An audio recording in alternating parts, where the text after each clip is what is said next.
12 दिसंबर को कांग्रेस की महंगाई हटाओ रैली। दिल्ली की बजाय अब जयपुर में होगी रैली।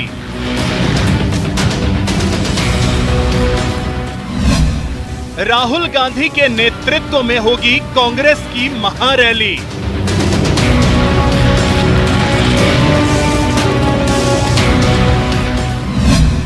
तीन दिसंबर को केसी वेणुगोपाल और अजय माकन आएंगे जयपुर।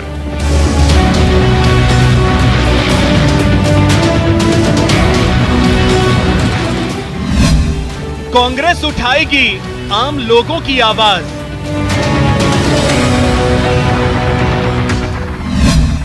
जयपुर में रैली के क्या मायने? नमस्कार, बहुत स्वागत है आपका। प्राइम डिबेट देख रहे हैं आप, आपके साथ में जेपी शर्मा। दिल्ली के बजाय जयपुर में राष्ट्रीय स्तर की रैली के मायने समझने की कोशिशें जारी हैं। कुछ मानते हैं कि जयपुर में भीड़ जुटाना आसान होगा, कुछ मानते हैं कि केंद्र द्वारा संभावित अड़चनों के मद्देनजर यह फैसला लिया गया है। कुछ का मानना है कि राजस्थान कांग्रेस शासित प्रदेशों में सबसे बड़ा और अहम राज्य है। यहाँ किसी भी तरह का मोमेंटम खड़ा करना केंद्र और राज्य दोनों जगह फायदा देगा। नफा नुकसान का जोड़ तोड़ भी लगाया जा रहा है। कांग्रेस अपना नफा देखती है, भाजपा कांग्रेस पर सवाल खड़े कर रही है। आज प्राइम डिबेट में इस पर चर्चा होगी इन सवालों के जरिए कि रैली दिल्ली के बजाय जयपुर में करने के मायने क्या हैं।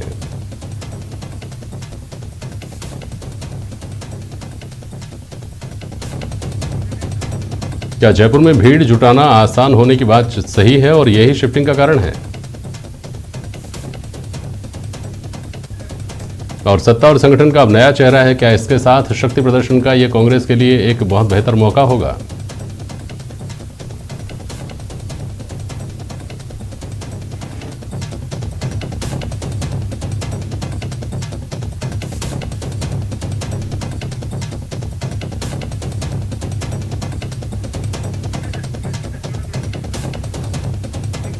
कांग्रेस प्रवक्ता स्वर्णिम चतुर्वेदी जी हैं हमारे साथ, छगन सिंह राजपुरोहित साहब हैं, आप भारतीय जनता पार्टी के विधायक हैं, और महेश शर्मा जी हैं, वरिष्ठ पत्रकार। बहुत स्वागत है आप सभी का।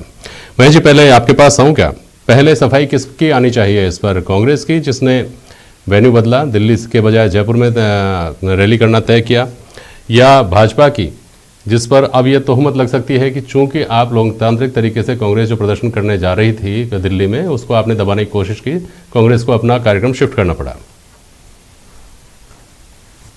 देखिए, जहां तक सवाल है ये रैली की, तो इसमें दो चीजें स्पष्ट है। एक तो ये है कि ओमिक्रॉन कोरोना को लेकर के जिस तरह से दिल्ली में सतर्कता बढ़ती जा रही है, एक तो ये प्रमुख कारण है इसी की वजह से।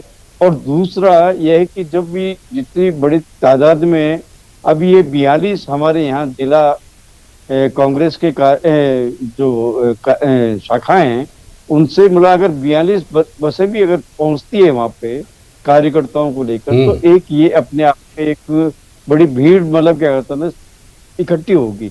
ऐसी सूरत में प्रदूषण और साथ साथ ये ओमिक्रॉन जो आपके जो कोरोना का एक भय है, इसको ध्यान में रखते हुए ये रैली रद्द की गई। दूसरा एक सबसे बड़ा जो कारण है कि वो ये है कि अमित शाह की यहाँ रैली आयोजित की जा रही है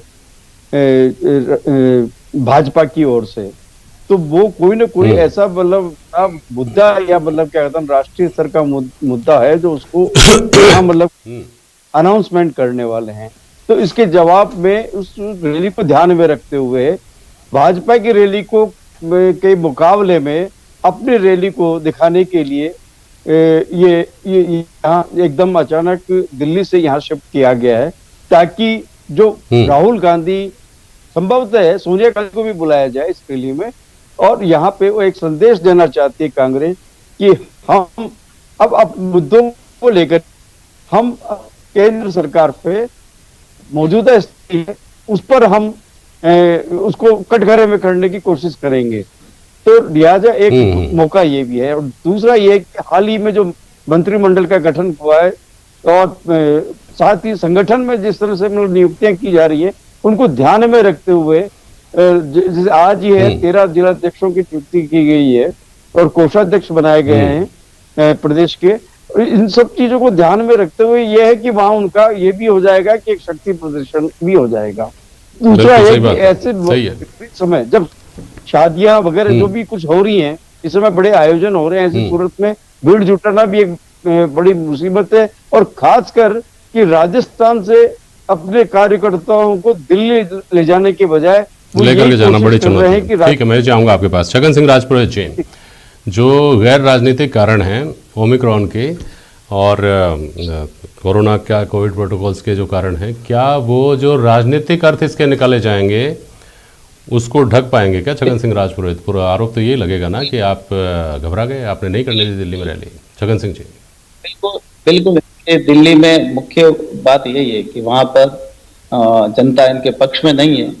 यहाँ तो ये प्रशासन का उपयोग करके, दुरुपयोग करके, कुल मिलाकर कह सकते हैं कि यहाँ पर सत्ता का लाभ लेकर ये भीड़ जुटाने का प्रयास करेंगे। जिस महंगाई की बात कर रहे हैं पूरे भारत में, अगर आप वेट की बात करें तो पूरे भारत में सबसे ज्यादा पेट्रोल डीजल की अगर कहीं वेट लग रहा है तो राजस्थान में लग रहा है। अगर वो महंगाई की अगर बात कर रहे हैं तो महंगाई किसके कारण से? राजस्थान में अगर ये रैली कर रहे हैं तो मैं तो कहूंगा कि पूरी तरह से फ्लॉप रहेगी, क्योंकि पूरे भारत में अगर गुजरात में आप इनके कांग्रेसी जो मेरे मित्र हैं उनको फोन करके बात करिए, हरियाणा में बात करिए, उत्तर प्रदेश में बात करिए, वहां पेट्रोल डीजल की कीमत की बात करिए, वहां पर सब्जियों के भाव की बात करिए, फोन करो, आप बात कर लीजिए। महंगाई कहां पर है? राजस्थान में। अच्छा, आप ये कह रहे हैं छगन सिंह जी कि पूरे हिंदुस्तान में केवल राजस्थान में या जो दूसरे कांग्रेस शासित राज्य हैं वहीं पर महंगाई है, बाकी जगह रामराज, बाकी कहीं महंगाई से लोग त्रस्त नहीं है? बिल्कुल ना, आप चर्चा कर लीजिए, आप पता कर लीजिए, फोन पर आप अभी लेटेस्ट फोन कर लीजिए। ये ऐसी चीजें नहीं है साहब जिनके लिए पता करना पड़े, फोन करके पूछना पड़े कि हाँ भाई महंगाई है क्या आपके यहाँ? अच्छा, नहीं है क्या महंगाई? चलिए ठीक है।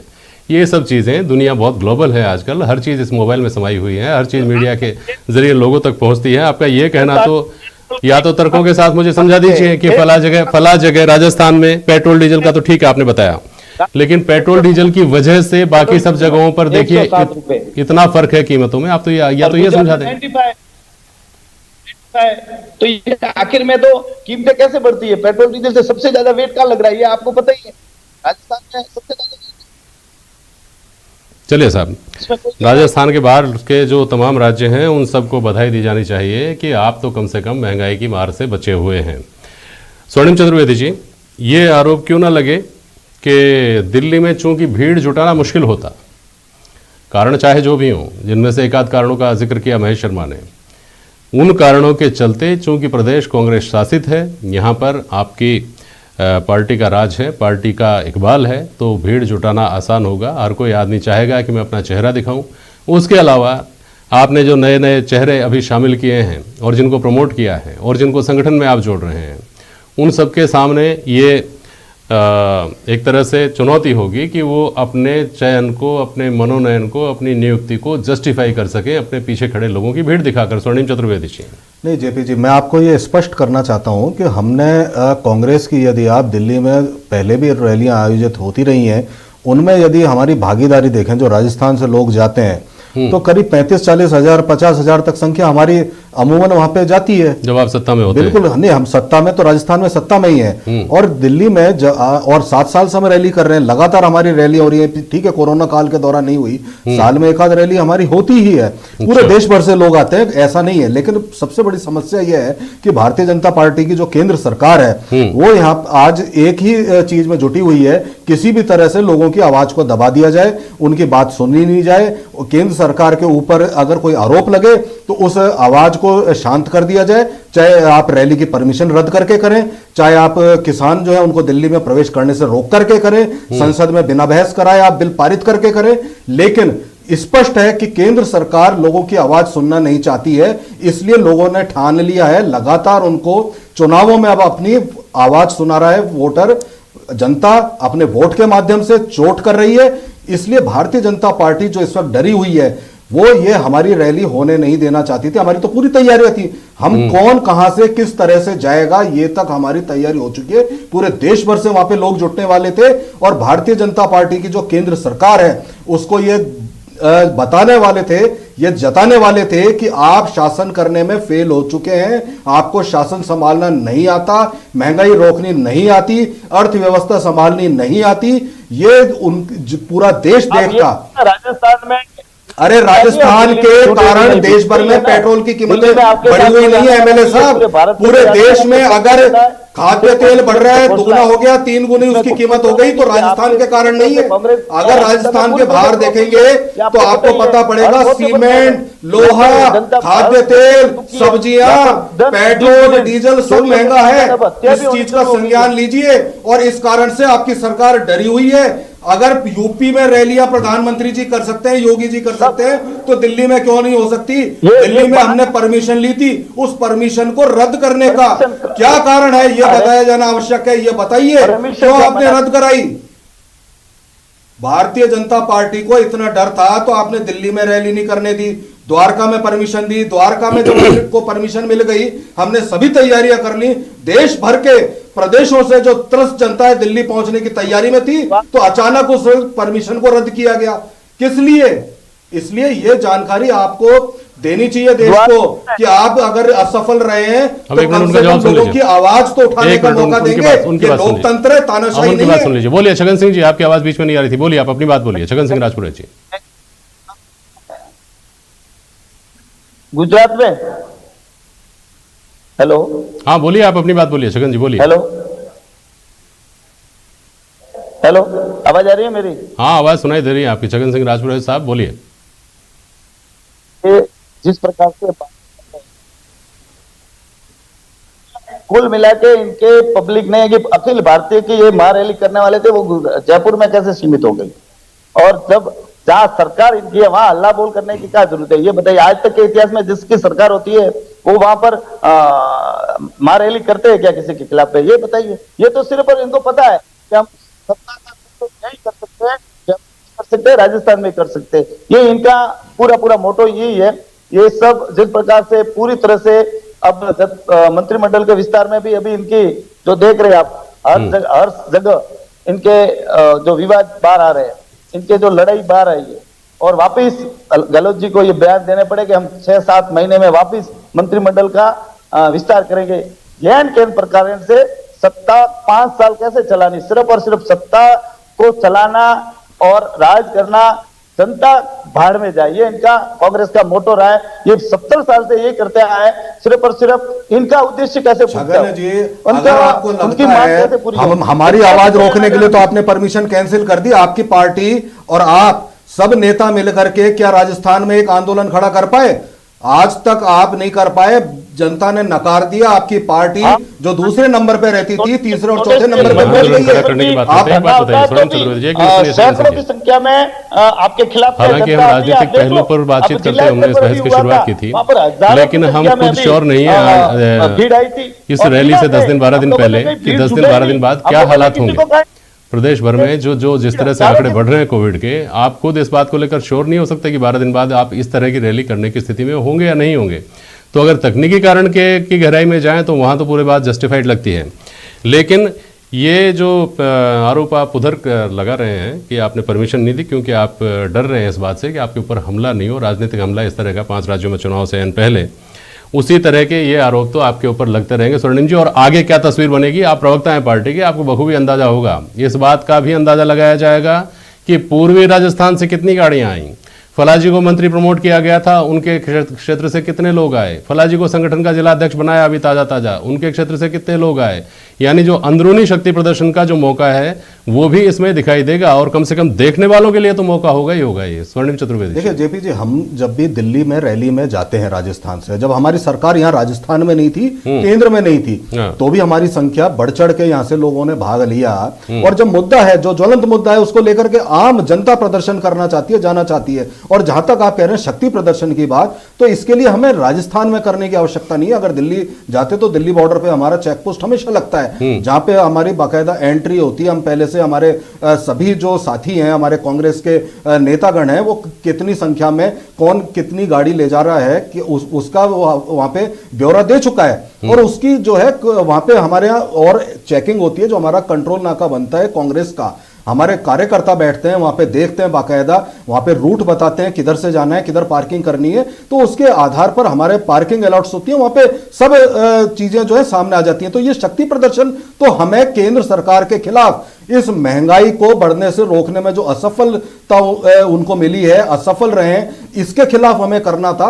देश के किसी भी कोने में करें, कोने कोने में प्रदर्शन हो रहे हैं, हर प्रदेश में हो रहे हैं, जिला स्तर पर हो रहे हैं, बूथ स्तर पर हो रहे हैं, अब इसका राष्ट्रीय स्तर पर होना था। अभी भी अखिल भारतीय कांग्रेस कमेटी का यह आयोजन है और निश्चित रूप से सफल होगा, बेहद सफल होगा, और केंद्र सरकार को जनता की आवाज सुननी ही पड़ेगी, उसको नींद से हम जगा करके रहेंगे। पिछले कुछ दिनों में इस तरह के बयान बार बार आए कांग्रेस पार्टी के पदाधिकारियों की तरफ से भी और सरकार में जो लोग हैं उनकी तरफ से भी बार बार ये कहा गया। छगन जी, आपको मेरी आवाज सुनाई दे रही है ना? आप बोलिए सर। हाँ, तो ये कहा गया कि साहब 2023 में परिपाटी टूटेगी, एक बार कांग्रेस एक बार भाजपा आती है, इस बार 2023 में हमें परिपाटी तोड़ देंगे। इस बार हम ये सुनिश्चित करेंगे कि कांग्रेस की सरकार की ही फिर से पुनरावृत्ति हो, सरकार नहीं बदले, आप लोगों के पास सरकार नहीं जाए, सत्ता आपके हाथ में नहीं जाए।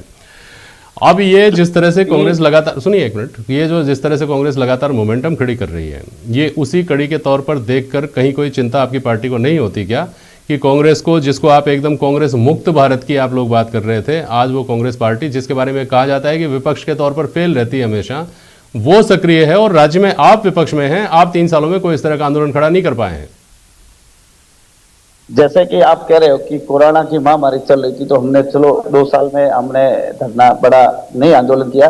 अब हमारा धरने जैसे जिला स्तर पर शुरू हो गए हैं और बड़ी भारी संख्या में हो रहे हैं। जैसा कि आप कह रहे हैं कि 2023 में, पिछला 2018 का चुनाव देख लीजिए आप, 2018 के चुनाव में सिर्फ और सिर्फ पूरे राजस्थान में 50,000 के वोटों के अंतराल से हम पीछे रहे और जिसके कारण से सत्ता गई, और वो भी इनका कोई पूर्ण बहुमत नहीं आया था। राजस्थान सरकार में कांग्रेस का कोई 99 सीटें आई थी, वो आपको पता है, कोई पूरी 100 सीटें नहीं आई। हाँ, उसमें आपको पता है कि किस कारण से सत्ता नहीं आई, क्योंकि कई पायलट साहब और वो सब एक जातिगत समीकरण समझो, कुछ भी समझो, उसमें कहीं सफल हो गए। लेकिन जिस प्रकार से विकास के 2013 से 18 में भाजपा की पूर्व सरकार ने जो विकास की एक गंगा बहाई थी, आप गौरव पथ को ले लीजिए, प्रत्येक ग्राम पंचायत में सीनियर हाई सेकेंडरी स्कूल ले लीजिए, प्रत्येक ग्राम पंचायत स्तर पर भामाशाह स्वास्थ्य बीमा ले लीजिए, लाखों लोगों को फायदा हुआ। सीधा सीधा हर योजना, लोक कल्याणकारी हर योजना आज धरातल पर है और इसका एक एक गड्ढा जानती है। इस 3 साल में एक काम 4 दिसंबर को 2 दिन के लिए अमित शाह भी आ रहे हैं राजस्थान में। शुरुआत में महेश शर्मा जी ने जैसा कि कहा, उनका जो कार्यक्रम होगा निश्चित तौर पर यूं मान करके चलिए कि कांग्रेस ने पहले से ही उनकी काट, चूंकि वो राजस्थान में आकर के ताल ठोकेंगे तो राजस्थान में ही उसका जवाब तैयार करने की कोशिश की है। इस तरह भी देखेंगे क्या इसको? बोलिए, क्या बोल रहे हैं? इस कमेटी की जो है मीटिंग है, जो रूटीन के कार्यक्रम है, जिस प्रकार से हमेशा प्रदेश की कार्य समिति की बैठक होती है, उसमें आदरणीय अमित शाह जी गृह मंत्री भारत सरकार के पधार रहे, पूर्व राष्ट्रीय अध्यक्ष है इसलिए। और 5 तारीख को हमारे जनप्रतिनिधि सम्मेलन भी है, जो पंचायत समिति सदस्य वगैरह जो है, तो ये तो कार्यकर्ता सम्मेलन है, हम कोई ज्यादा उसमें हमारा विशेष नहीं है, लेकिन उसमें भी कार्यकर्ता बढ़ चढ़कर अपने आप आएंगे। हमारा कोई ये नहीं है कि हम वो बनाएंगे, वो लिस्ट बनाएंगे, कितनी बसें आएगी, कितनी गाड़ी आएगी, नहीं, अपने मन से सब कार्यकर्ता वहां पहुंचेंगे और भारी संख्या में अपने आप पहुंचेंगे। वो देख लेना कि वो भी कौन आएंगे, सिर्फ जनप्रतिनिधि। हमारे कोई वो कार्यकर्ताओं का सम्मेलन नहीं, सिर्फ जनप्रतिनिधि होगा, वो भी पंचायत समिति सदस्य, वो जिला परिषद सदस्य वहां तक सीमित है, सरपंच सब तक सीमित है, बाकी कुछ नहीं है। और अमित शाह जी आ रहे तो हम महेश शर्मा जी, ठीक है सर। महेश शर्मा जी, अगर चुनाव से जोड़कर देखें, जो आने वाले दिनों में होने वाले हैं, 4-5 राज्यों में जो चुनाव होने वाले हैं, उससे जोड़कर देखें तो सबसे मुफीद जगह तो पंजाब हो सकती थी, वो भी कांग्रेस शासित प्रदेश है, वहाँ पर कांग्रेस को रैली करना और बड़ा बेहतर एक फ़ायदा दिला सकता था। जयपुर में रैली करने के स्पेसिफिक क्या मायने माने चाहें? क्या राजस्थान में जो, जैसा मैंने कहा अभी कि 2023 की तैयारी कांग्रेस ने अभी से शुरू कर दी है, इस तरह का मैसेज देने की कोशिश है क्या? देखिए, जहाँ चुनाव की तैयारियों को लेकर के 2023 की तैयारी तो कांग्रेस ने शुरुआत कर दी इस रैली के साथ ही, ये तो मान के चलिए। अब रहा सवाल आपने पंजाब के बारे में पूछा, तो वहां स्थिति ये हो रही है कि कांग्रेस की कई चीजें हो रही है। अमरिंदर सिंह को दूसरी नई पार्टी बना रहे हैं सिद्धू जी, और चन्नी के अंदर अभी बन नहीं रही है, कुछ न कुछ नया विवाद, और नया विवाद मॉडल वगैरह की ऐसी चीजें चल रही हैं। तो ऐसी सूरत में वहाँ पंजाब में तो इस समय क्या है कि वो वर्ग के छत्ते में हाथ में डालने वाली है, तो वहाँ स्थिति और भी मतलब खुल करके आ सकती थी कांग्रेस की। अब रहा सवाल कि दूसरे राज्यों से क्यों मतलब यानी है कि पहले बात यह है कि राजस्थान में जो ये सत्ता और संगठन का जो विस्तार हुआ है, उस विस्तार के साथ साथ यहाँ जितनी मतलब कहते हैं गैदरिंग इकट्ठी की जा सकती है, प्रतिकूल मौसम है, मौसम भी जरा सर्दी वाला है, फिर कोरोना भी फैल रहा है। जहां आप राजस्थान में देखिएगा, राजस्थान में जो बाहर का व्यक्ति आएगा उसके तो जो भी टेस्ट होंगे वो टेस्ट के लिए अनिवार्य कर दिया गया। ऐसी सूरत में तो बाहर का आदमी तो कैसे आएगा यहाँ पे? तो ये जब है तो क्या रैली में शामिल होने वाले दूसरे राज्यों से आने वाले कांग्रेसी को क्या इन्हीं प्रक्रियाओं से निपटना पड़ेगा क्या? आज जो परशुराम ये